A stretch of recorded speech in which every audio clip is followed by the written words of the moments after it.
Assalamualaikum warahmatullahi wabarakatuh. Baik sahabat petani semua, di belakang saya ini sudah ada cabai yang bisa dikatakan lockdown. Karena apa? Karena saking rimbunnya dan lebatnya buahnya, sehingga kita tidak punya akses untuk masuk ke dalam lahan tersebut.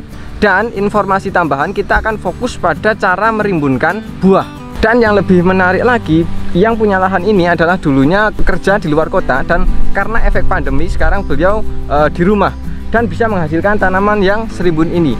Dan informasi tambahan lagi, yang punya ini masih sangat milenial, dan beliau adalah basicnya adalah lulusan dari perikanan. Kita akan kupas tuntas setelah yang satu ini.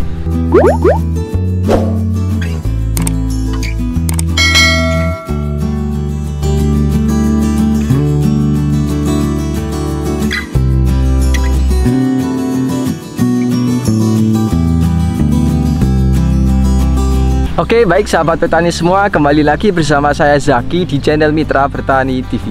Seperti yang telah saya jelaskan di awal tadi, pada kesempatan kali ini kita akan belajar bagaimana cara merimbunkan buah dan melebatkan buah seperti ini, kemudian tanaman serimbun ini. Bisa teman-teman lihat, buahnya ini sangat banyak, tanamannya ini sangat tinggi ya. Kemudian bisa dilihat, ini untuk masuk saja, ini aksesnya sangat susah, padahal ini sudah diberikan tali ya. Dan ini melebihi tali yang diberikan.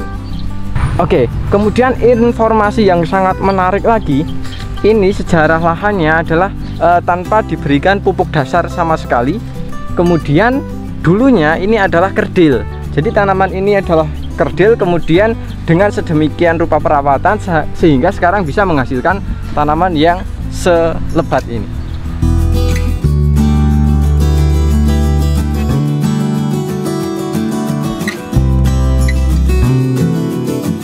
Oke sahabat petani semua, tanpa lama-lama di samping kanan saya sudah ada petaninya langsung. Monggo Mas bisa langsung memperkenalkan diri.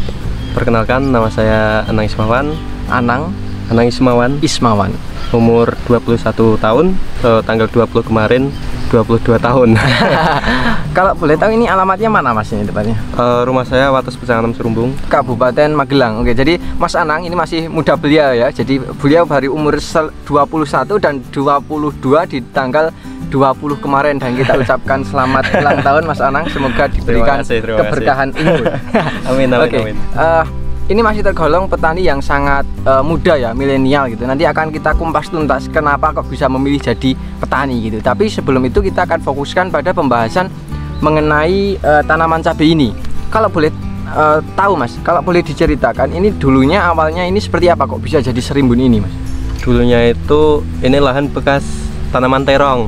Terong ya, terong. Tanaman terong. Terus saya dicanggul ulang, dibikin bedengan, terus tapi sayangnya ini nggak ada pupuknya. Jadi cuma dibuat bedengan tapi nggak diberi pupuk apapun gitu ya. Oke, apakah tidak ada masalah Mas dengan penggunaan yang tidak menggunakan pupuk sama sekali itu? Awalnya itu ada permasalahannya Mas. Masalahnya apa Mas? Tumbuhannya itu nggak bisa berkembang dengan baik, nggak bisa bertumbuh dengan baik. Kecil gitu apa ini? Iya, terus ada teman saya nyaranin, berhubung dia dari pertanian juga, dia ngasih solusi, coba ini pakai kalsium ya. Mungkin kekurangan kalsium, saya coba pakai kalsium, saya pakai merek dagang Kalha. Oke, pakai Kalha ya. Terus setelah itu saya secor lagi pakai LS03 sama Power Soil asam humat. Oke, 3 itu atau ada lebih Mas? Untuk kimia mungkin ada? Kimianya saya pakai KNO. Penggunaannya dari awal tanam sampai pecah pang itu pakai Kalha. Kalau pakai LS sama Power Soil asam humat setelah pecah pang. Oh, setelah pecah pang baru menggunakan itu? Iya. Oke, jadi pemupukan awalnya itu fokus di kalsium asam humat. Kemudian setelah itu kombinasi antara LS03 dengan Power Soil. Iya. Kemudian baru menggunakan pupuk kimia yaitu KNO3. Iya. Nah, itu untuk manfaat yang Mas Anang rasakan sendiri, kenapa kok bisa sampai menggunakan 4 bahan itu? Seperti apa manfaatnya itu? Untuk LS03 sama Power Soil, manfaatnya perubahannya itu di tanah mudah gembur. Oh, jadi ada peningkatannya gitu. Iya, yang tadinya keras, kemudian dia udah mulai gembur, sama warnanya itu ada agak hitam pekat. Oke, jadi saya ulang kembali. Jadi Mas Anang ini tanpa pupuk dasar, jadi cukup nekat ini. Jadi menemui kendala di awal yaitu tanamannya itu kurang seragam ya, kurang seimbang atau bisa dikatakan kerdil. Nah, kemudian beliau mencoba memperbaiki. Yang pertama adalah penggunaan kalsium asam humat. Fungsinya adalah untuk menetralkan keasaman, meningkatkan pH ya. Kalau pH nanti meningkat, harapannya pupuk yang ada di tanah bisa diserap oleh tanaman. Nah, kemudian dirasa masih kurang, beliau menambahkan LS03 ditambah power soil.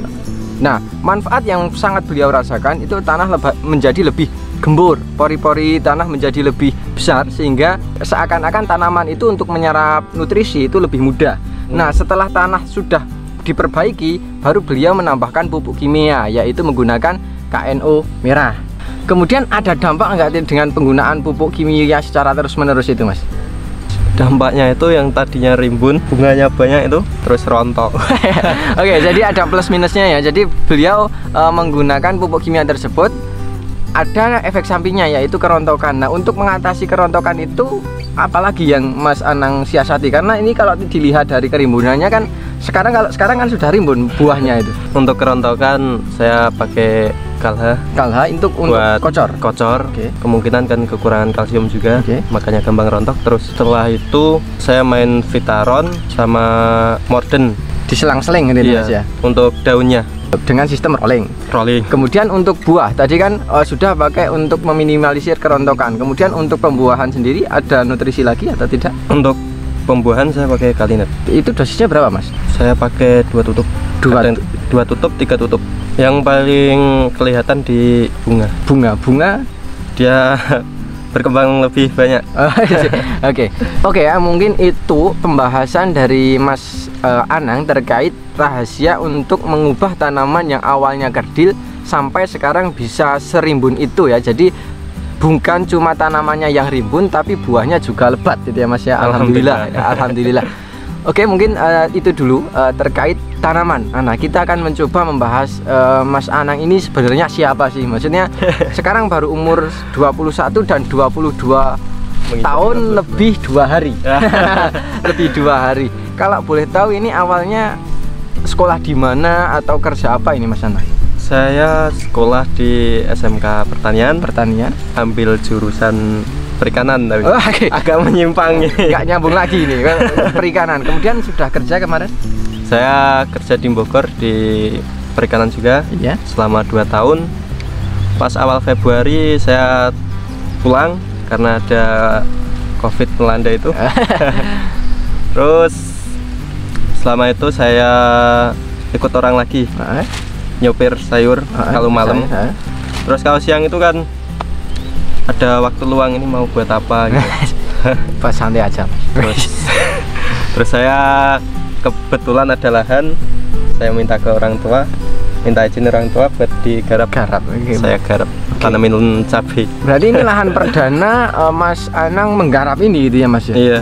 Oke, cukup unik ya. Jadi Mas Anang ini adalah lulusan perikanan, di sekolah pertanian, dan semoga virus ini tetap menular itu ya. Virus semangat bertani ini menular ke siapapun supaya kebutuhan pangan khususnya negeri kita bisa kita cukupi sendiri gitu. Oke ya, jadi sebelum kita akhiri video ini saya akan mencoba menyimpulkan. Jadi yang pertama ini adalah awalnya tanpa dasaran, kemudian tanamannya pertumbuhannya adalah kurang normal atau mengalami kerdil. Kemudian diberikan perlakuan sedemikian rupa sehingga tanaman bisa kembali tumbuh normal, bahkan over normal. Nah, kemudian ada dampak yang ditimbulkan, yaitu kerontokan yang cukup tinggi.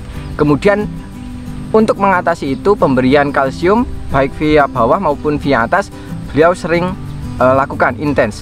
Kemudian karena sadar nutrisi di bawah itu kurang, aplikasi nutrisi itu lewat via spray, yaitu penggunaan unsur fosfat yang tinggi, kemudian unsur mikro yang cukup lengkap, kemudian pada pembuahan itu fokus pada penggunaan kalium. Oke Mas Anang, mungkin ada pesan dan kesan yang ingin disampaikan untuk sahabat petani semua? Untuk sahabat petani semua, apapun pekerjaan kita, setidaknya kita telah ikut membangun negeri ini. Ada lagi Mas Anang? Sudah. Oke, jadi kesimpulannya cukup singkat tapi mengandung makna yang cukup tinggi. Apapun ke pekerjaanmu, tapi kita telah ikut andil dalam membangun negeri ini gitu. Jadi pada intinya kita tetap bekerja, apapun profesimu silahkan nikmati pekerjaanmu, karena itu sudah membantu negara untuk mencapai kesejahteraan. Asik. Oke Mas Anang, terima kasih, dan sahabat petani semua terima kasih. Semoga ilmunya dapat bermanfaat. Amin. Dan tetap sukses. Amin. Dan tidak kapok dalam dunia pertanian. Amin. Dan jangan berhenti memberikan spirit semangat untuk sahabat yang ada di sekitar sini gitu ya Mas ya. Oke, mungkin itu dulu yang bisa saya sampaikan. Semoga video yang sangat singkat ini bermanfaat, dan apabila video ini bermanfaat, jangan lupa klik like, comment, share, dan jangan lupa subscribe untuk tidak ketinggalan info-info terbaru dari kami. Terima kasih Mas Anang, terima kasih. Saya Zaki, salam Mitra Bertani Indonesia. Wassalamualaikum warahmatullahi wabarakatuh. Dan sampai jumpa di video kami selanjutnya. Asik.